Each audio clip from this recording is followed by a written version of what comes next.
Namaskar, good afternoon, respected Ramanji, Principal Ramaji, Alkaji, dear faculty members and my very dear friends. I have made a deck of slides for you guys in particular because I want to introduce you to how India looks today. I'm not going to give you an opinion. And the reason is because there is a lot of opinion out there in the market. But my moot point that I want you to remember is that, for every anecdote, if someone tells you a story or an opinion, one anecdote can always be pulverized by another anecdote. So if someone tells you this is a great scheme, I have benefited greatly, you can find someone who will say this is a very bad scheme. I suffered a lot. So anecdotes, while they are very powerful because they are stories and personal stories, data is relatively more objective. Large-scale data, self-reported data is far more objective. So when you're thinking of policy making, then you have to put certain degree of trust in data. Now, I am trained to find fault with data. So I'm going to be able to tell you what is the closest we will get to truth. Okay, there are issues and I will also highlight those. But picking on from where Hiramaji left off, I am going to talk beyond money. Because development policy, of course, at the end of the day and as students of economics, even if you're not from economics, you must know that there is always a trade-off. Every decision that you make has an opportunity cost. Which means we are taking away resources, whether it is money, your time, your effort, from something else. So there is a cost to everything that we do. So I'm going to broadly talk about development policies in India. Just look at this. This is telling you real per capita GDP. Real meaning it is taken into account inflation over time, right? Per capita because there are big economy, small economy, but what really matters is per capita basis pe how much money you have. Not very long time back, I'm nearly 50. Around the time of my birth, an average South Korean, an average Chinese and an average Indian were identical. Meaning their quality of life, their per capita income, same. And within 40 years, what you have noticed is today South Korea is more than 15 times richer than us per capita. China is now 5 times richer than us. And we are picking up. But know the relative difference and what policies can lead to. Why policy making is very important? Because growth जो है, वो ऐसे vacuum में नहीं होता है. Proper growth and how it translates to inclusive growth, which means it must have an impact on quality of life of average citizens. And remember, at the back of everything, we will always bring in our democratic institutions. We vote for change, we vote for reforms, we vote for policies. So you cannot ignore development in countries like India. Okay, next. If in isolation you look at our story, this is India's per capita growth. It's very impressive, right? If you notice, and to those of you who have interest in data, if I tell you, अच्छा इसको गौर से देखिए, inflection point कब है? Meaning, when did the country really take off? The common perception people have is it is 1991. But actually, nahi. If you look at data very closely, the break point is around 2000. Usko hum kehte hain structural change. So, lesson from that is it is important to reform and change rules and laws. But that change in itself is not going to overnight lead to a big increase in per capita growth, etc. So, there is a lag. But what else happened around the year 2000? The government started to make huge capital expenditure, meaning roads, airways reform, telecom reforms, right? Retail reform. India went from being energy deficient country to becoming energy surplus country in those 8 years. All of them took reforms. All right? So it is important for you to recognize that when we look at the global growth in the neighborhood, then you feel, why aren't we growing as much as China? Because we are not China, thank God. But there are some countervailing forces which slow us down, but it is a much more sustainable and a much more inclusive growth. Now this takes me to the point of Professor Tiwari ki bhai, it's not just money, we are interested in development. After all, the point of the lecture is policies of development, particularly for poor and marginalized. तो ये है human development indicator. Human development indicator में अगर आप देखेंगे then the difference is not that wide, that is China versus India. वो क्या दिख रहा है आपको? वो जो हॉरिजॉन्टल अगर आप स्लीपिंग लाइन बनाएंगे, it will give you the time difference in human development indicator between a China and an India. And while economically we are around 22-23 years behind China, developmentally we are just around 8 to 10 years behind them.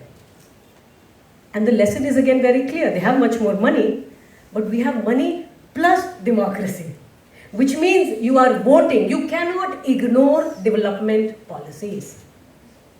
All right? Which is why this is almost like a parallel shift. We are on our way to becoming a high human development indicator country in another 4 or 5 years. This is telling you that after the pandemic, every country underwent a huge shock. And I'm going to talk about from poverty eradication. If you look at the sustainable development goals, India today looks green, meaning we are well on path, time-wise, to attaining our sustainable development targets. Much richer countries, Brazil, South Africa, these are richer countries, but they're all in red. They're falling behind. Poverty is rising in these countries. So it's very important for you to recognize these realities of the global economy.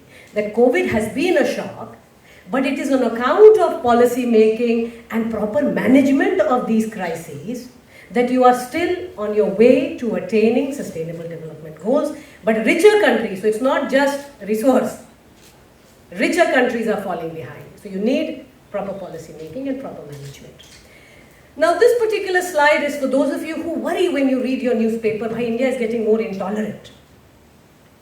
And as the foreign press, as the Western media would have you believe, and we shouldn't say Western media, it's global media really. And that is an opinion. I started by saying it's an opinion. You have to see hard data. These are riots in India. Why do I study riots? Because riot is a very well-defined variable. A riot is a violent episode which involves 5 or more people for a common purpose. And it is registered in the police station. Then it is recognized as a riot. What are you seeing? In the late 80s, India used to have more than 1 lakh riots every year. So talk to your parents, talk to your grandparents. Ask them, kya hal tha? Today, we have around 37,000 riots. And 37 is still a very large number. But please recognize the long-term trend that this country is witnessing. In the last 30 years, you have had what we call a structural break. Riots have been coming down sustainably, steadily. And this is on account of course, better policing, better technology, all of that. But it is also because there is more to lose now.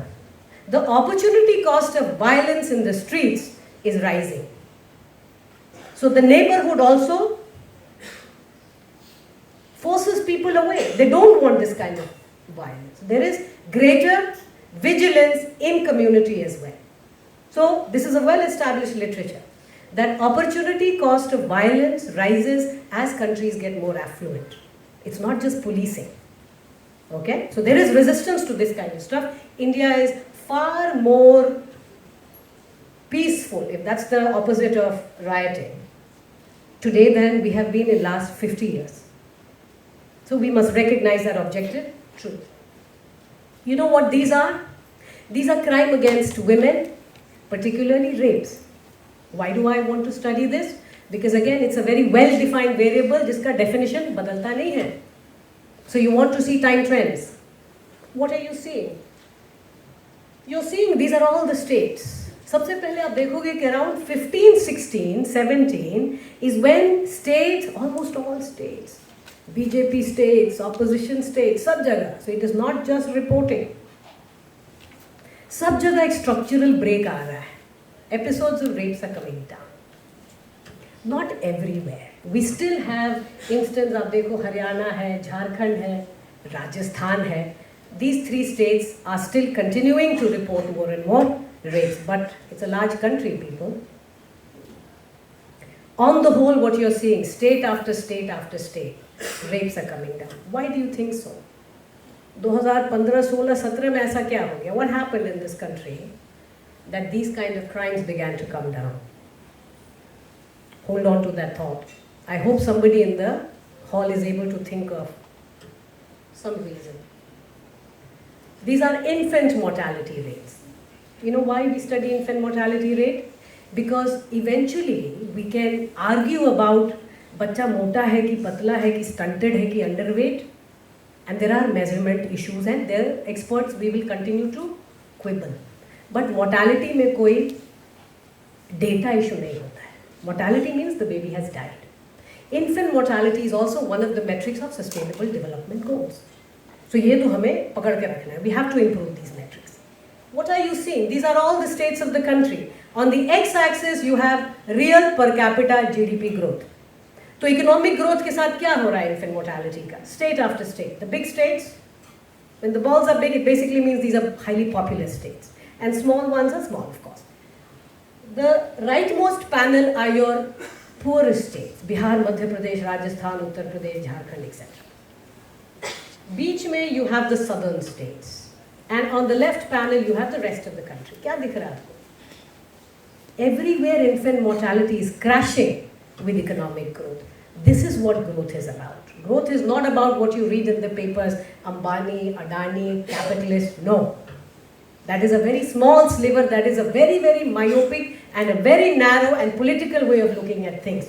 This is what economic growth gets you, because this is also the time when the country, of course, governments are running national health mission, बहुत कुछ चल रहा है. लेकिन over and beyond all of that, there are tons of studies that have proven when there is clean drinking water, when there is better electricity, when roads are around, when your primary health centers run, when you have access to hospitals, etc. Those are the reasons. It's economic growth which is your biggest contributor to improvement in quality of life. This is a metric for that. Okay? This graph is telling you on the x-axis you have reduction in neonatal deaths. Neonatal deaths क्या होता है? Babies dying within 28 days of live birth. And on the y-axis you have real per capita GDP ka growth. These are all your states. First of all, do you realize there is a positive relationship? On the whole, states of India are not only growing economically, they are also reducing neonatal deaths. That is what we call growth with development. The two things go hand in hand. So in fact, the only recipe for inclusive growth that we know is economic growth plus development spending. It cannot be one versus the other. If you try to have too much development spending without growth, it's like putting the cart before the horse. If you have too much focus on growth without focusing on development, you'll have all kinds of societal problems. So, inclusive growth requires per capita GDP ka growth, economic growth chahiye, and you have to spend more on development. Now, what do you see? The first quadrant are your economic superstars. 300% real per capita growth बढ़ा है. कहाँ बढ़ा है? गुजरात में 300%. Real, meaning it's inflation adjusted, and per capita है. People have grown 3 times richer in the last 18 years.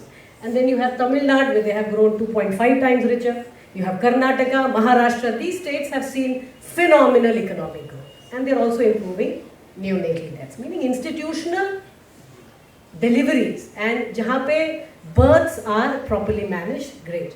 The ones on the bottom quadrant, and of course it's all relative, you're seeing states jahan pe growth bhi kam hai aur neonatal deaths ka reduction bhi kam hai. And those are typically, it's many of our states there. You have, of course, UP, Bihar, you have West Bengal, Rajasthan, so on and so forth. But the places that you have to look at are places like Assam and Punjab, jahan pe economic growth kam hai, but improvement in neonatal death is there. And then you have Haryana and Kerala, jahan pe economic growth is happening, reduction in neonatal death kam ho raha hai. Kerala, because already reduction has happened, so further reduction is lesser and lesser. Haryana, we have to pay more attention, क्योंकि वहाँ healthcare जो है बहुत private है. So we have to improve. ये क्या है? This is maternal mortality. And that's the reason we have to study mortality number, because बाकी में you can have problems. These are deaths. Death there is no uncertainty around it. Maternal mortality, look at the way the world is reducing. Those are the orange bars. And look at the way India is reducing. Look at the blue bars. India is reducing maternal mortality at 5 times the pace of the world. So we are having a major breakthrough in maternal mortality. Great metrics. अब देखो, we want to worry. You've been hearing the term आत्मनिर्भरता. अब इसका क्या मतलब होता है? What does आत्मनिर्भरता translate into in terms of policy? There are some sectors which are strategic, जिसपे we do not want to be dependent on any external agencies or countries. Food is one of them. Energy is the other, and defense is the third. So it's almost like you have to consider the strategic sector. Food में क्या दिख रहा है आपको? Our industrial, what we call, in fact, it's an index which captures how much production is happening. We have crossed 100 long time back, meaning we are producing more than we are consuming now. So production is not our problem. When you study agriculture, productivity is not as much of a problem as distribution. तभी जब टमाटर का भाव कहीं बढ़ता है 2-3 हफ्ते में, it's all over the newspapers. But it is not a shortage that is causing. It's mostly distributional problem. कि भाई cold storage ठीक नहीं है, trucking is not fine, the roads are not as. So those are second order things, and that's why most of our reforms are focused on. Look at the amount we import. Earlier, food used to be 33% of all our imports. Aaj it is down to 4%. And why do we still import? Because now ask yourself, how many of you like fancy avocados? You like fancy cheese, Swiss cheese? And that will remain, because as you have economic growth, there is a segment which likes finer things and globally, and they can afford it, and free markets ka matlab hai, we will continue to import those things, but we are not strategically dependent for food security. Ab dekho, it's a very big country. So all India to maine stories aapko bata diye, but always remember, India is really a grouping of state economies. State governments and local policies have a lot of weightage. These are all your states. Do you see they are growing at very different rates? So in the 20 years, सबसे ऊपर है Goa and Delhi. In fact, the difference between Goa, Delhi and Bihar is the same as South Korea and India. So we have considerable variation within the country. और ये होगा. We have breakout states, but beyond the point, we want to balance it off. We cannot have very lopsided growth model.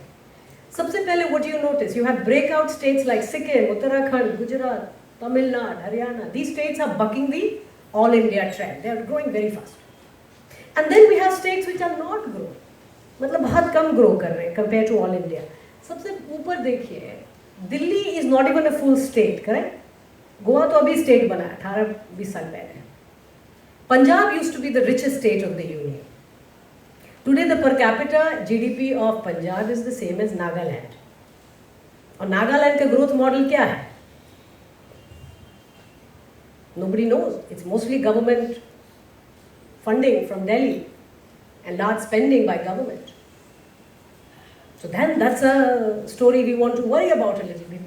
What happened that Punjab, the fastest growing and the richest state in the union, is now not being able to keep up with the other states? And I'll tell you that story again 5 minutes. Then anyone from Bihar here? Okay. 3 of you. तो हम लोग सबसे नीचे हैं. Right? Bihar is right at the bottom. What do you notice with time trend? Do you notice that per capita GDP of Bihar does not move in the initial 5-6 years of this data point? It begins to move only after 2005. In fact, the per capita GDP of Bihar in 1991 and 2005 are identical. 15 saal, when the country was growing, when there is a lifting of the tide, this is the fast paced whatever growth I showed you. Bihar में ऐसा क्या हुआ कि 15 साल your per capita GDP same? It is misgovernance, and we have to call it for what it is. So when I speak as an economist, I have to convince you, students, you don't live in an economy, you live in a society. What does that mean? Your political institutions matter. Your social institutions will matter. So we can have all the great economic policies that you want, but if you do not have proper governance, you're not going to see economic growth. In fact, Bihar had negative per capita growth in the first 10 years of liberalization. Minus. Matlab economy shrunk. Now imagine, what does this mean for poverty eradication? What does it mean for all these metrics of development that we are keen to follow? So keep that in mind. Now that black line, these are how growth is happening across. 18 years back, an average Haryanvi was poorer than, in fact, everybody was poorer than a Punjabi per capita basis. 18 saal pehle, an average Haryanvi was much poorer than an average Punjabi. Today, a person from Haryana is 1.5 times richer than a person from Punjab. 1.5 times in 18 years. You know what that's telling you? It's telling you that the only state in the country where we are seeing active deindustrialization, while we are worried about making India jobs, etc., everywhere else, the state which is seeing active deindustrialization, meaning industry is running away, there is no more industry left, Punjab. Where are people running off to? They're not going to China and Vietnam. Where are they going? They're moving to Himachal Pradesh, they're moving to Haryana, Gujarat, Rajasthan. And this again tells you why states or economies that are reliant on agriculture, this is a very basic point in economics, agriculture ka growth in productivity, value that it creates, how does it compare with value creation from manufacturing and services? Food security is very important. But when you think of jobs and growth, agriculture is not going to do it. In fact, greater development in agriculture means more mechanization and lesser labor. Farmers' children do not want to be farmers. They want to move up. Everybody's aspiration. So what you're seeing is, Punjab is that black line you're seeing, the thick line. Every state that is there, they were all poorer than Punjab, they're all racing ahead, and look at that gap, it is growing more and more. So while rest of the country, it's a positive story when you look at a state because growth ho raha hai. And good stories are great because everything starts to work out, development wise. But jahan pe slowdown hota hai, that leads to all kinds of tensions. And it's a border state. Okay? So Punjab now is becoming a case study on things to avoid. Now, in terms of government policy, what does it mean? That cross-subsidization. When I tax one sector to subsidize another sector, there are limits to how much I can do that. If I tax industry to create revenue that I want to give to my farmers, and I continue taxing industry, the thinking that is infinite, आपका budget constant नहीं रहता. Over time, those guys will move. That is what has happened. You know, when I was in college, even till college, almost all our sports equipments came from Punjab. All our woolen wear, bicycles, everything came from Punjab. Today, nothing. Those same industry, people from Punjab, they have moved out. Because you are taxing industry to give subsidies to agriculture. So there are limits. And that is where you have to understand, people vote for policies, you have entrenched groups, everybody has one vote. So what is the policy that eventually the state decides? This is the story of connectivity. These are density functions. The economy of India has undergone a complete revolution in the last 8 years. In what form? Almost 95% of households in every district is reporting that they have a bank account, they have Aadhaar, and they have mobile telephony. The beauty of it is, Aadhaar and bank account has mostly happened on the back of government effort. But mobile phone, almost entirely from private initiatives. Right? So it has taken both the government and the private sector to make this core infrastructure, this digital infrastructure that we have today, on which we are mounting almost all our welfare. But what you read in the newspaper is only the welfare side of the story. Ki bhai, we can do DBT because we have JAM. Yes, welfare is part of the policy, but what you are not hearing is what the business schools teach, which is you have an entire economy jahan pe business solutions are there, revenue models are there, which are getting mounted on this infrastructure. The fact that people have mobile, the fact that people have Aadhaar and payments, etc. are possible, it's led to this entire digital business, the whole e-commerce business. where your tier 3, tier 4, the biggest growths are happening in small townships. Your economy is undergoing a huge change. There's a lot of wealth creation happening at that level, meaning there is business model. Okay, there are new businesses emerging in those areas. That is another part of it. It's not just about welfare. Okay, it's not just about government. This is to give you a reality check of how is wealth concentrated in India. Because you will often hear in the newspaper, India has a north-south divide, right? But if you look at this graph, by the way, this is real-time data from the National Family Health Survey, and this is wealth, it's not income. क्योंकि income data noisy होता है. Wealth data is relatively, भाई आपके पास घर है, fridge है, TV है, wealth and assets. These are easier to measure. What do you notice in India? Every red dot is a 1,000 poor households, a yellow dot is 1,000 middle class household, and a green dot is 1,000 rich households. क्या दिख रहा है आपको? Does India have a north-south divide? But divide तो है. What is that difference? You can draw a line from Srinagar to Kanyakumari. Wealth in the country is mostly concentrated on the western part of the country, while poverty is concentrated on the eastern part of the country. So our national policies, ab dhime dhime they are becoming meaningless. We have to get further down into localized policy making. So welfare ke zyada se zyada schemes have to be much more focused on local level. All right. It's also telling you that western parts are the industrialized belts. That's why during Corona you saw people move back to the eastern part. That's because labor is coming from east to work in the industrialized belt. The wealth creation is mostly happening in the western part. And this is the urban and the rural gap. Urban India, देखिए, it is overwhelmingly green. Urban poverty hota hai. There are people that are poor in urban areas.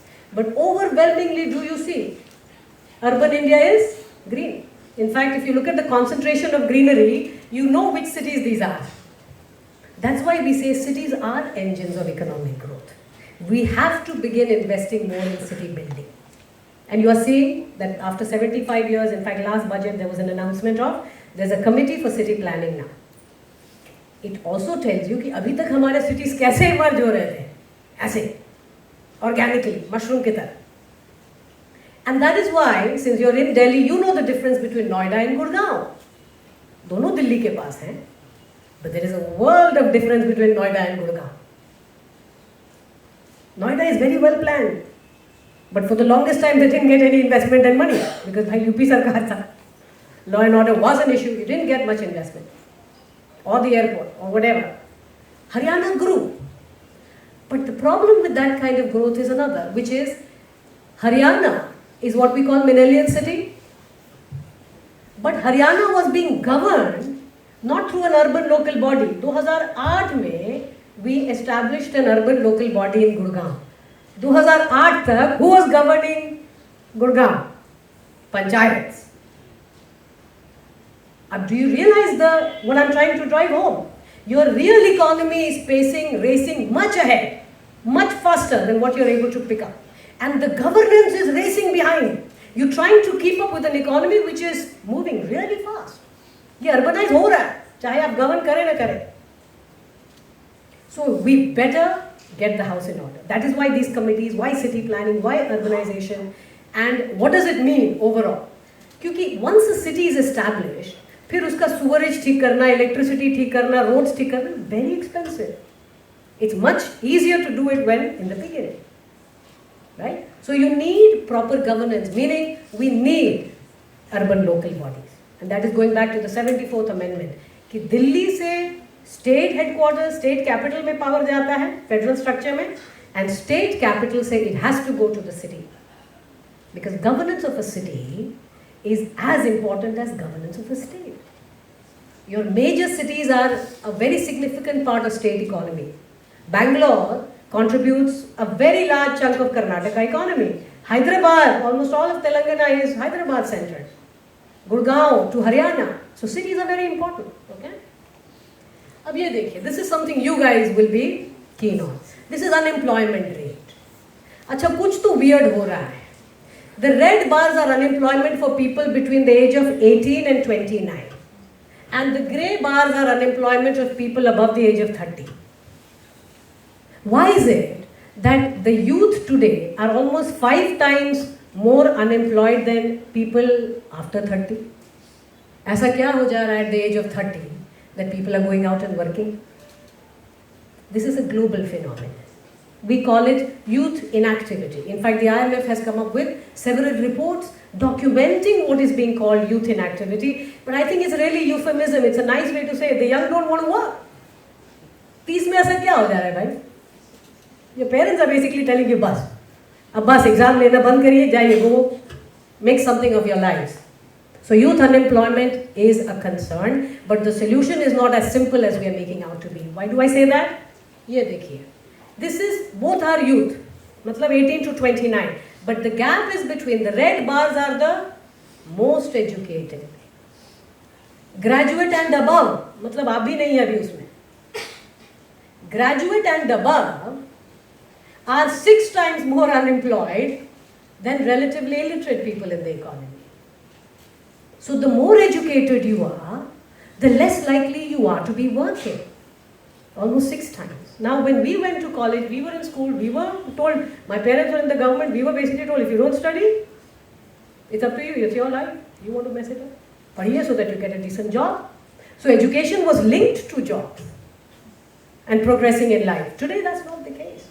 Your most educated are the ones more likely to be not doing anything economically productive. Now that is from the one side of the story. Simultaneous to this data, there is another data which is industry से जब आप पूछेंगे कि what is your biggest constraint to growth today? कि भाई आपका business इतना है, why don't you grow?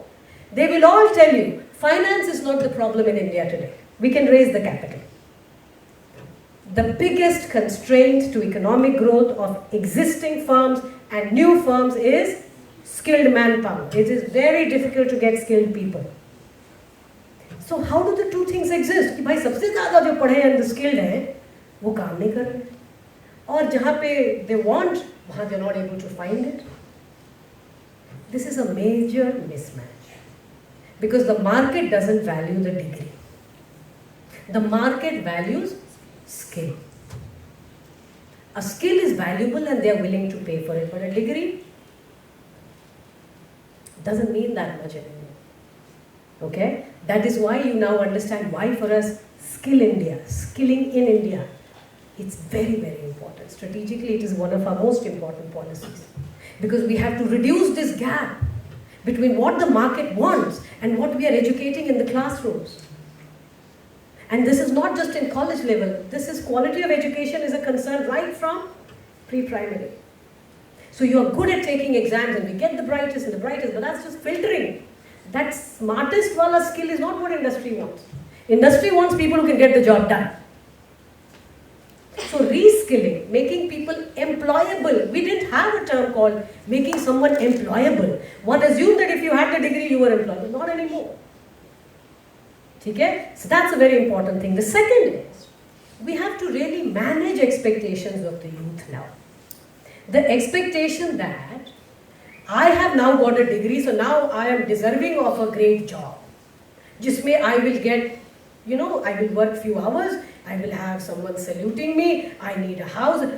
No, that entire nature of that economy has already shifted. Which is why you have Stand Up India and Startup India and all those programs, because managing expectations means don't keep waiting for a job to come to you.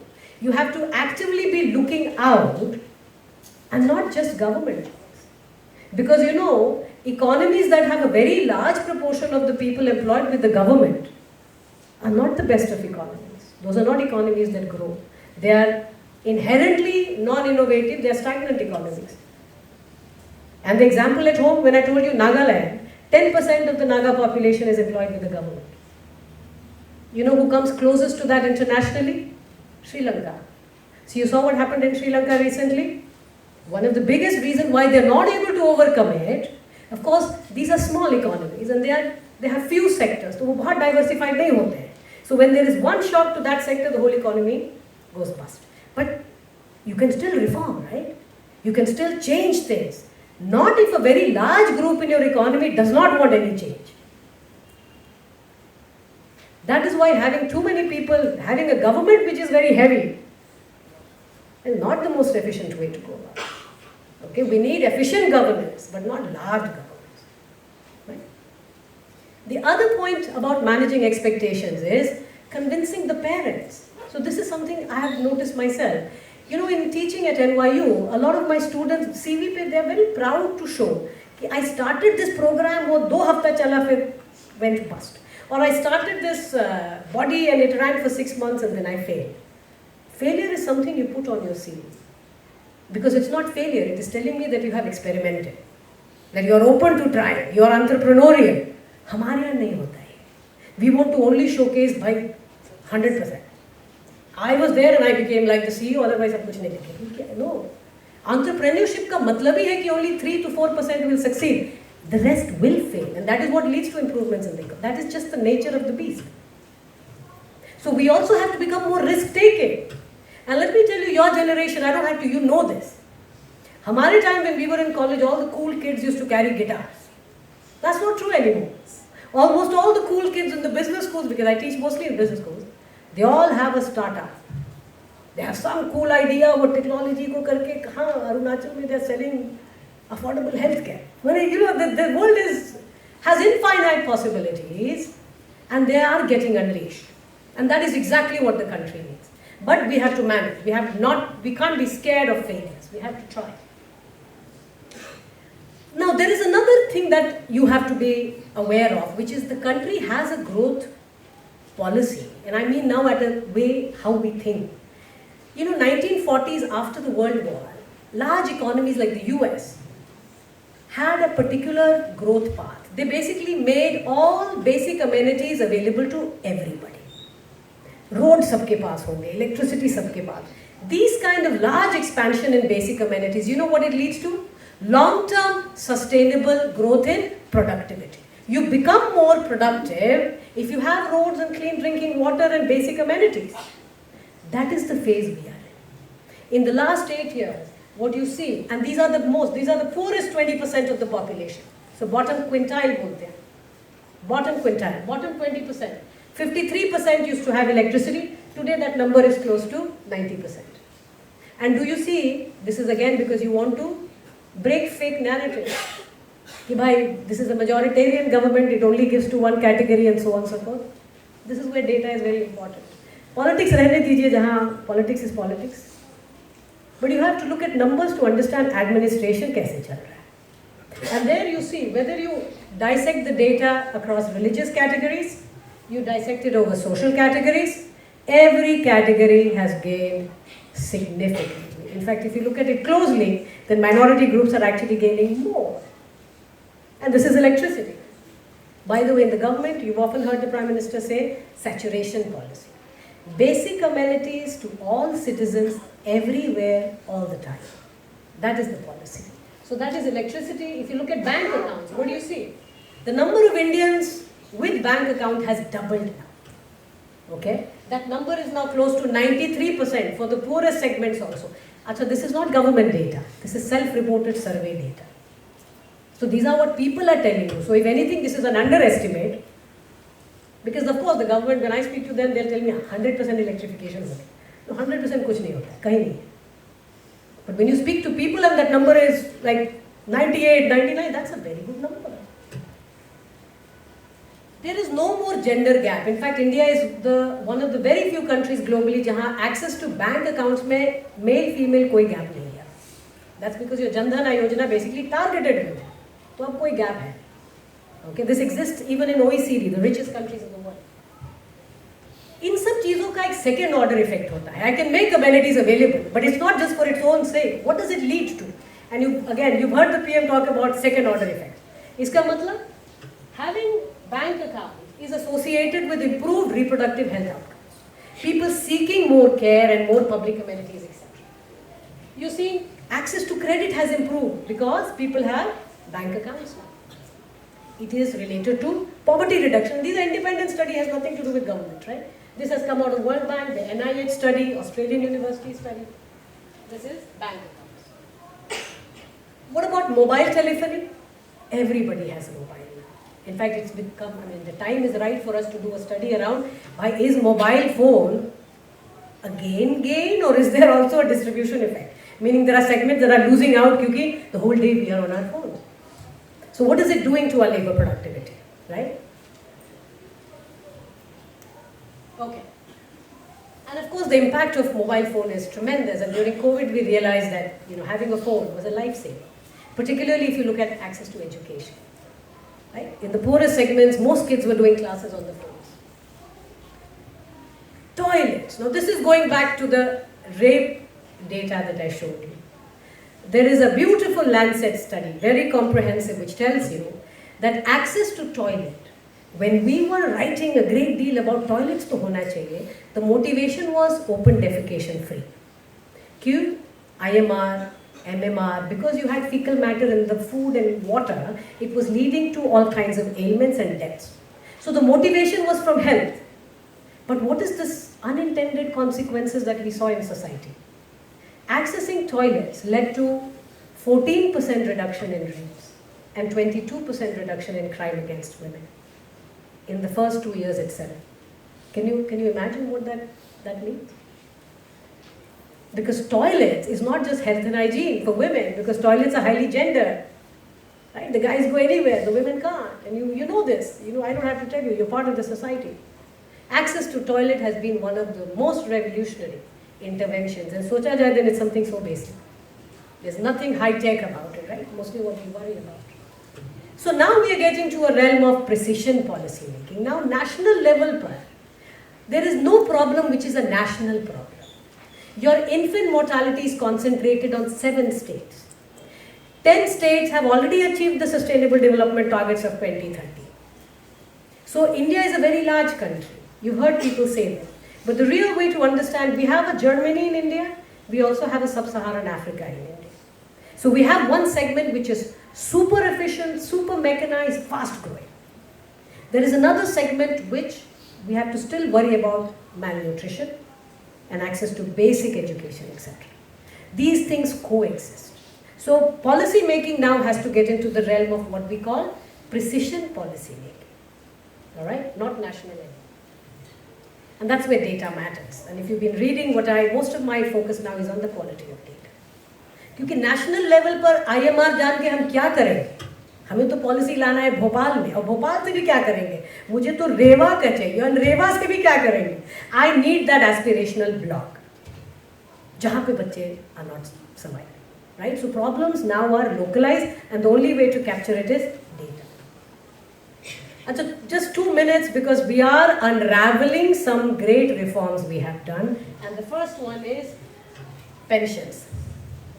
And it's for you guys to now critically think about some of these issues. Pension reforms, we started giving out, agar 90 se dekha jaye, so are you seeing the graph? In the beginning, the red line is rising really fast. The red line is shooting up, that is all India average. And state after state, we started spending a lot on pension because we are aging and people are retiring and they're getting pension. So uska cost बढ़ता गया.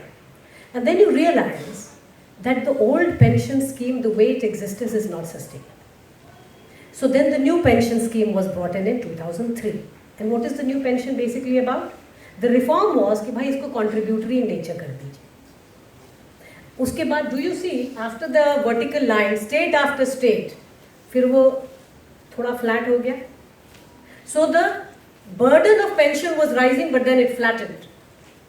Now state after state, we are undoing the pension reform. So this country's reforms are not always in the most progressive. Sometimes, and whom does pensions favor? It is not the bottom 2 quintile, 3 quintile that I am talking about. It is to the very well organized 5% of the state, government employees. और वो money आ कहाँ से रहा है? It is coming from development spending. So when a state says I'm going back to old pension, it's basically saying I'm going to take money away from development, roads, hospitals, colleges, everything that goes into development, and I'm going to give it to people who are well organized. And that is again one of those issues about democracy we need to think about. this is interest payments. There are many states which are taking very big loans. Or interest payment kahan se aayega? When a state spends money, you break it into development spending and non-development spending.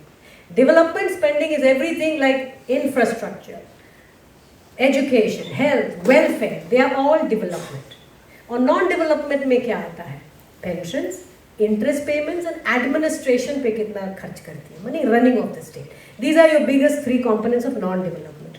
And you're seeing what is happening to, did you see, before FRBM, which is the Fiscal Responsibility Act, states, look at the pension, look at the interest burden, ऐसे बढ़ रहा till 2003-4. फिर उसके बाद it came down. So reforms have a real impact. Reforms have an immediate impact in these cases. If we don't do it, we are going to be stuck with very large, some state fiscal situation is very, very precipitous. All right? It's in a form where we cannot afford to.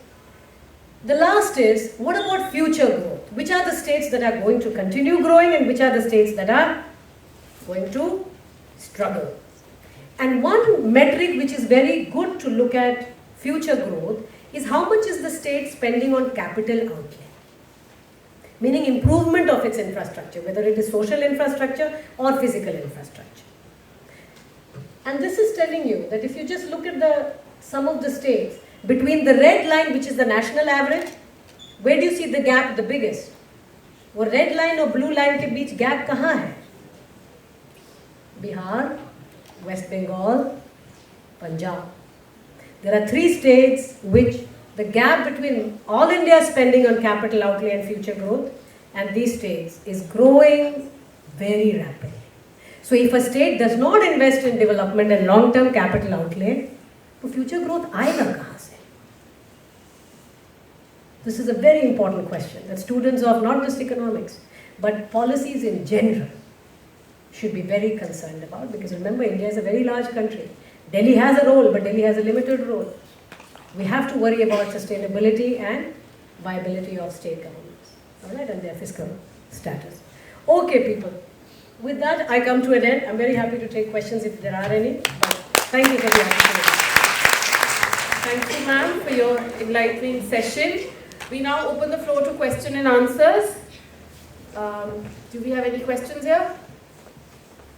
Well, very good afternoon, ma'am. So, in one of the slides, you talked about graduate unemployment, where you talked that there is a mismatch between the demand and supply of the skills in the job market. Yeah. But don't you think it is institutionally very tough, considering the level of technological developments happening around? It's very tough to reduce the gap to a substantial amount, considering the population of India, educational institution constraints as well as budget constraints. So how do institutions look at this from a policy perspective? So how do you reduce unemployment? Yeah. So ma'am, I wanted to ask, like you mentioned that agriculture in Punjab is not really viable for economic growth. As such, the situation exists. So my question is, given that the dominant social group continues to engage in agriculture and, as you said, does not want economic change. So how do we make agriculture more economically viable and less dependent on industrial subsidies so that Punjab can actually grow with the other states and the rest of the country? Okay, ma'am. So firstly, like the most pertinent question which I feel with regards to this lecture, it is titled as policies for the poor and marginal communities, and I feel that inequality is something which we should focus on. Ma'am, so inequality as claimed by Thoma Piketty and Emmanuel Saez, it's back to the pre-independence level, and in the World Inequality Index we rank 127th out of 146 countries. So in that scenario, how is this fitting in with the development work that is being undertaken by the government? So let's start with the last one first, inequality. It's very important to understand that there are first order concerns and then there are second order concerns. In India, we still have 3% absolute poverty. Okay? And for us, that is our biggest concern. Not that inequality is not important. Inequality is very important. Also because politically it's a live wire. So no government, no political party can ignore inequality. But if it means having to give up on growth, then that's a very costly trade-off right now. Because we have to grow. We have to grow because poverty reduction otherwise nahi hoega. And we need to grow in a way that you saw. That with economic growth, you have improvements in almost all development outcomes, particularly poverty and, in fact, you know, in India, multidimensional poverty has now been halved. And it's only because we have the resources to do that. All right? So inequality is important, but absolute poverty is more important, right? Now, why is it a concern for the rich nations? So again, this is another key takeaway, and I want you to always don't mimic your life and your country's worries and concerns based on what you read in the international press. For them, inequality is a bigger concern. Why? Because actively they have the distributional impact of gains of globalization is not even. There are people who have gained a lot from their growth in the last few years, and there are many people who have lost out from that growth. हमारा वो situation नहीं है. We have gained from globalization. We have brought out 300 million poor from poverty. For us, the gains are much, much larger. So we cannot just be concerned with their concerns for those nations much bigger. Question about Punjab. It's a very important question, my dear. But it is something which is very well entrenched, and the solutions will have to be political and policy. Economic, let me just tell you, agriculture is subsidized everywhere in the world. Everywhere. Including the US, UK, Netherlands, China. Your richest countries, your biggest agriculture superstars still depend on subsidies. So agriculture में subsidy तो रहेगा. Why do we still want it? Because life is not just about efficiency. Food is therefore a food security concern. It's a strategic concern. So we will have to continue subsidizing, but it cannot be through cross-subsidizing in such a way that it breaks the back of the sector which will grow. Because your fertilizer, whatever, electricity, everything is free. When diesel is free, you overuse it. You are going to drill the land down and grow paddy. It's the same case as sugarcane in Maharashtra. So you see, when you give free, there are going to be distortions. Or what distortions leads to all kinds of newer and longer term distortions. So we have to unwind it and look at the real cost of doing business, even in agriculture. Okay? Then there was a question on the jobs.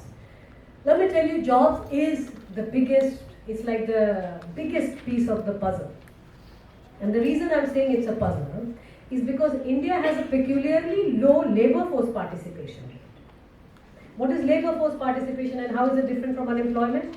Unemployment is if you're looking for the work and not getting it. Labor force participation is you are in the working age and are you at least looking or working? Then you are in the labor force.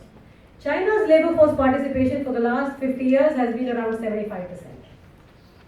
Vietnam around 72% for the last 20 years. You know what is India's labor force participation rate? It's not even 50%.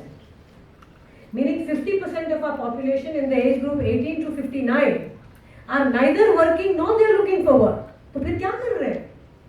That's why I said it's a puzzle. Women are a large part of that puzzle. Women are getting educated, but they are not entering the labor force. And it is not a happy choice. That's why today there is an entire policy we are designing around what is called care economy. On an average, a working age woman in India spends 7 hours a day taking care of someone. Either children or the elderly or handicapped or whatever. But care is a woman's problem. As a society, you're still conservative. You want children. You're not happy with cats and dogs and plants. So the cost of that is borne only by the women. So ye to hoga. In fact, you know the country which has seen the biggest decline in labor force participation is the country which has witnessed a crash in the fertility rate, South Korea. Because again, just like India and China, these are countries which are traditional countries. But over time, women are making choices. The Japanese population is shrinking, the South Korean population is shrinking, women are not having children. Until we bring about the right policies, and the policy is not just the government's job, it has to be in the families. It has to be, the boys have to share the responsibility. Your family structure is breaking down very fast. You don't have joint families anymore. So nuclearizing families, urbanizing family means The burden of child care or elderly care is now borne by the woman in the house. फिर वो चाहे PhD कर ले, what are you going to do with it? You still need care. So you need to, therefore, and we call it a market failure. Why is it a market failure? Because US has a lot of money, but that is the only country which has 0 days of paid maternity leave. 0 days. That's what the market gets you, you know. If you trust only in free markets, that's what it gets you. 0 days of paid maternity leave in the most affluent country in the world. So it's not resources, it's the values. And you know, if you read economics, and I really hope you do, read somebody called Angus Deaton. He won the Nobel Award in 2015. He calls it deaths of despair. Life expectancy of US Midwest white population is falling. First time in human history. You're seeing life expectancy fall. अरे growth और development के साथ तो लोगों को ज़्यादा दिन जीना चाहिए. And he attributes that to breakdown of family. So families are important. Either we learn it now by saying let's rescue the women to preserve the family, or we learn it the really hard way, which the US is doing right now. And the COVID pandemic made it very stark.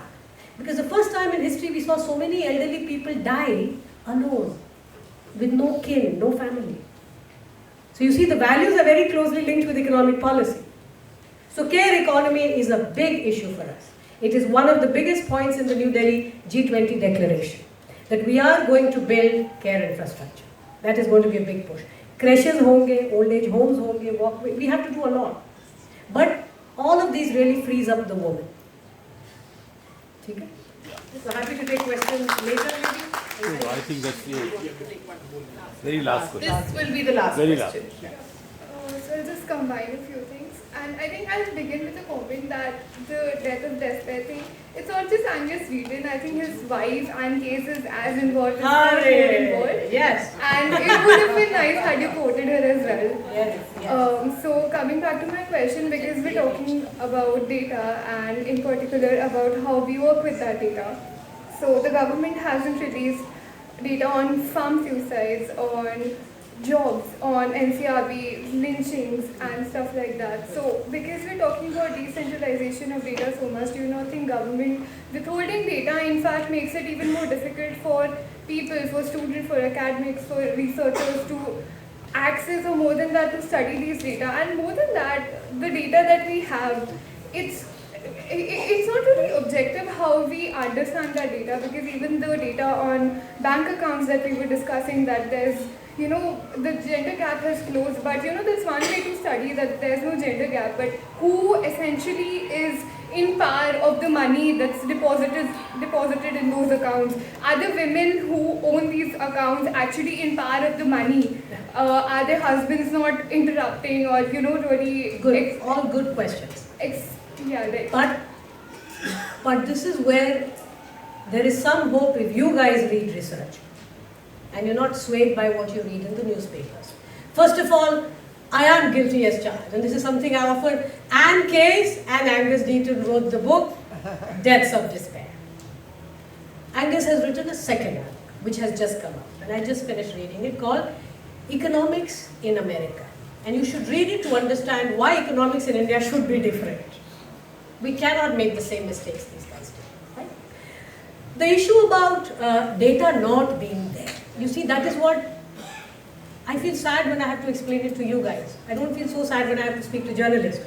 Do you know पहले NFHS कितने often होते थे? You know, National Family Health Survey. How often did we do it? Anyone? No. Between 2003 and 2014, how many rounds of NFHS did we get? 1. Since 2014 to today, how many NFHS have we had? 2. The third one is there. So, bust these myths. Don't go by newspapers written usually by journalists who don't read any research. Next, PLFS, because you mentioned jobs. You know, because we used to really worry, employment unemployment rounds were the thick rounds of NSS. Thick round ka matlab hai, every 5 years you ask questions on jobs. So every 5 years we used to get data on jobs. Today, PLFS kitne rounds ho gaye पिछले 5 साल में? 6 साल में? 6 is underway, 5 is all right. So you have no excuse to give this. You better know better. You should read. So you have more data, but that is not the issue. NCRB data is put out all the time. In fact, I have written tons on it. And by the way, everything that I have shown you, you should be able to replicate because this is publicly available data. I am not using any of my privileged position to show you analysis which you can't do on your own. So data hai, आप analyze to karo. Today, when you say data is like oil, no, data is like crude oil. It's not very useful. You need analytics. That is where you guys, because the economists and people who deal with numbers are better trained than most of the social scientists to deal with data. So you are our hope. Alright? Then the issue, the last question. That is a very important, and I have, in some sense, the first 10 years after my PhD I devoted just to that. Because I worked a lot in development finance. Women and the whole microfinance movement that happened, that how much do women gain out of these kind of things? I'll tell you one of my own studies. In Andhra Pradesh, we studied one of the largest non-bank finance companies. एक insurance scheme launch हुआ था, health insurance का. You know what we found? In fact, that paper came out in World Development in 2011. That the whole family has health insurance coverage. But who are the women who are filing claims? Only the women who are actually borrowers. The spouses of the male borrowers never filed claims. So the husbands who are borrowers of all these loans, they have paid a premium to cover the family, but the wives don't know about it. But when the women are borrowers themselves, they know. They know, or when they go for the group meeting, or there is the microfinance, the way it is done, somebody tells them, oh, you're not well. Are coverage to hai. Ye wala operation to covered hai. So you see, financial literacy is very closely linked to financial empowerment of women, and financial empowerment of women is very, very closely tied with improvement in livability, quality of life of the family. That's why though microfinance has not led to major growth, developmentally the evidence is quite robust that we must empower our women. You don't think of it only as a welfare. When women are financially empowered, children remain in school, the height and weight is better, especially for the girl kids. Intra-household allocation, the kind of stories you're worried about. Health-seeking decision, karti kaun hai? If I'm sick, do I have the power to actually go to the doctor, or should I wait for my husband or my mother-in-law? Economic empowerment and financial empowerment of women leads to a lot of these things. But much more to do. That's why Mudra focuses only on women primarily. You saw the Awas Yojana focusing women. Most of your houses are in the names of women. So women are a very large part of the policies of development in the country. Okay? Alright. What a great opportunity, guys. Thank you so much for having me.